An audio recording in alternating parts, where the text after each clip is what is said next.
ಆತ್ಮೀಯ ಬಂಧುಗಳೇ, ಶ್ರದ್ಧೆಯ ತಂದೆ ತಾಯಂದಿರೇ, ನಿಮಗೆಲ್ಲರಿಗೂ ಶ್ರೀರಾಮನವಮಿಯ ಶುಭಾಶಯಗಳು.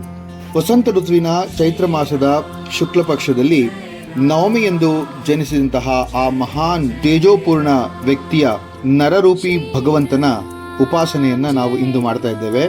ಪುನರ್ವಸು ನಕ್ಷತ್ರದಲ್ಲಿ ಜನಿಸಿದಂತಹ ಶ್ರೀರಾಮನು ಲೋಕೋದ್ಧಾರಕನಾಗಿ ನಮ್ಮೆಲ್ಲರನ್ನು ಕೂಡ ಹರಿಸ್ತಾ ಬಂದಿದ್ದಾನೆ. ಇಂದಿಗೆ ಸುಮಾರು 10,000 ವರ್ಷಗಳ ಹಿಂದೆ ಜನಿಸಿದಂತಹ ರಾಮ ಈಗಲೂ ಕೂಡ ನಮಗೆಲ್ಲರಿಗೂ ಸ್ಫೂರ್ತಿ, ನಮಗೆಲ್ಲರಿಗೂ ಕೂಡ ಮಾರ್ಗದರ್ಶಿ. ಆತ ಮರ್ಯಾದಾ ಪುರುಷೋತ್ತಮ. ಪಿತೃವಾಕ್ಯ ಪರಿಪಾಲನೆಯಿಂದ ಜಗತ್ತಿಗೆ ಒಂದು ಆದರ್ಶಪ್ರಾಯನಾಗಿ ಉಳಿದಂತಹ ಮಹಾನ್ ತೇಜಸ್ವಿ ಶ್ರೀರಾಮ ರಾಮೇತಿ ರಮೇ ರಾಮೇ ಮನೋರಮೆ ಸಹಸ್ರನಾಮ ತತ್ತುಲ್ಯಂ ರಾಮನಾಮ ವರಾನನೆ. ಎಷ್ಟು ಚೆನ್ನಾಗಿದೆ ನೋಡಿ. ರಾಮನ ಹೆಸರು ಅಂದ್ರೆ ರಾಮನಾಮ. ಕೆಲವು ಸತಿ ಹೇಳ್ತಾರಲ್ಲ, ರಾಮನಿಗಿಂತ ರಾಮನಾಮವೇ ದೊಡ್ಡದು ಅಂತೇಳಿ.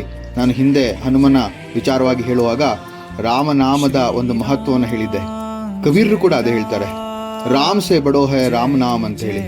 ನಮ್ಮ ದಾಸರು ಕೂಡ ಬಹಳಷ್ಟು ಜನ ರಾಮನಾಮದ ಬಗ್ಗೆ ಅತಿ ರೋಚಕವಾಗಿ ವರ್ಣಿಸಿದ್ದಾರೆ. ರಾಮನಾಮ ಪಾಯಸಕ್ಕೆ ಕೃಷ್ಣ ನಾಮ ಸಕ್ಕರೆ, ವಿಠಲ ನಾಮ ತುಪ್ಪವ ಬೆರೆಸಿ ಬಾಯಿ ಚಪ್ಪರಿಸಿರೋ ಅಂತ ಹೇಳ್ತಾರಲ್ಲ.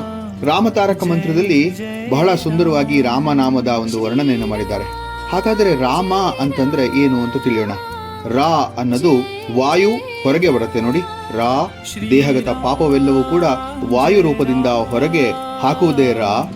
ಮಾ ಅಂದಾಗ ನಮ್ಮ ಅದರಗಳು ಮುಚ್ಚುತ್ತವೆ, ಅಂದ್ರೆ ಹೊರಗಿರುವ ಪಾಪವನ್ನ ಒಳಗೆ ಬರಬಾರದೆಂದು ಬಾಯಿ ಮುಚ್ಚುತ್ತೆ ಅಂತ ಹೇಳ್ತಾರೆ. ಅಂದ್ರೆ ರಾ ಅಂತಂದ್ರೆ ಅಂತರ್ಶುದ್ಧಿ, ಮಾ ಅನ್ನೋದ್ರಿಂದ ಬಹಿರ್ಶುದ್ಧಿ. ಇದೆರಡು ಆಗೋದ್ರಿಂದನೇ ರಾಮ ಅಂತ ಆಯಿತು ಅಂತ ಹೇಳಿ. ಬ್ರಹ್ಮಹತ್ಯ ಸಹಸ್ರಾಣಿ ಜ್ಞಾನ ಕೃತಾನಿ ಚ ಸ್ವರ್ಣಸ್ಥೇಯ ಸುರಾದೀನ ಗುರುತುಲ್ಯ ದ್ಯುತಾನಿ ಚ ಕೋಟಿ ಕೋಟಿ ಸಹಸ್ರಾಣಿ ಉಪಪಾತಕ ಜ್ಞಾಪವಿ ರಾಮ ಮಂತ್ರಾನ ಕೀರ್ತನಾದ್. ಎಷ್ಟು ಸುಂದರವಾಗಿದೆ ನೋಡಿ.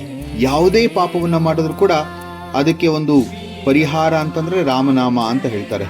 ರಾಮನಾಮದಿಂದ ದೇಹಶುದ್ಧಿ, ಮನಃಶುದ್ಧಿ, ಕಾರ್ಯಶುದ್ಧಿ, ಲೋಕಶುದ್ಧಿ ಆಗುತ್ತೆ ಅಂತ ಹೇಳೋದಿದೆ. ಆದ್ರಿಂದ ರಾಮನಾಮವನ್ನ ಜಪಿಸದೆ ಇರುವಂತಹ ಮನುಷ್ಯ ಅವನು ತನ್ನ ಬದುಕಿನಲ್ಲಿ ಏನನ್ನೂ ಸಾಧಿಸಲಾರ ಅಂತ ಹೇಳೋದು ಇದೆ. ರಾಮ ಮಂತ್ರವ ಜಪಿಸೋ ಹೇ ಮನುಜ, ಆ ಮಂತ್ರ ಈ ಮಂತ್ರ ಎನ್ನುತ್ತಾ ನೀ ಕೆಡಬೇಡ. ಸೋಮಶೇಖರ ತನ್ನ ಬಾಮೆಗೆ ಪೇಳಿದ ಮಂತ್ರ ರಾಮ ಮಂತ್ರವ ಜಪಿಸೋ. ನೋಡಿ, ಸೋಮಶೇಖರನೇ ತನ್ನ ಬಾಮೆಗೆ ಅಂದ್ರೆ ಪಾರ್ವತಿಗೆ ಹೇಳದ್ನಂತೆ. ಅಂತಹ ಸುಂದರವಾದಂತಹ ರಾಮನಾಮವನ್ನ ಜಪಿಸೋ ಅಂತ ಹೇಳ್ತಾರೆ. ಈ ರಾಮನಾಮದಲ್ಲಿ ಶಿವತತ್ವ ವಿಷ್ಣು ತತ್ವ ಎರಡೂ ಇರೋದ್ರಿಂದ ಇದನ್ನ ಓಂಕಾರ ಸ್ವರೂಪ ಅಂತ ಕೂಡ ಕರೀತಾರೆ.